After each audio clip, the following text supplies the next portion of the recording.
පැටවුන්ට පියාඹන්න මඟ පෙන්වන මිදුණු පාරාදීසේ. ආයුබෝවන් පුතේ. අද අපේ පාඩම නාම පද.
ස්ථාන නාම විදියට හඳුන්වන්න පුළුවන්.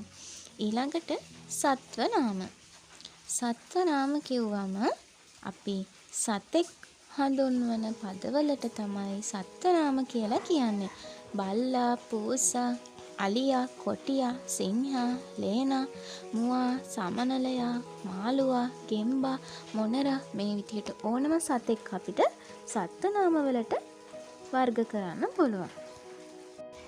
පාඩම් පටන් ගද්දී මං කිව්වා නාම පද අපිට තව විදිහකට වර්ග කරන්න පුළුවන් කියලා. දැන් මම මේ පුතාලට පළවෙනි නාම පද පාඩමෙන් කියලා දුන්නේ සරලව නාම පද වර්ග කරන්නේ කොහොමද කියලා.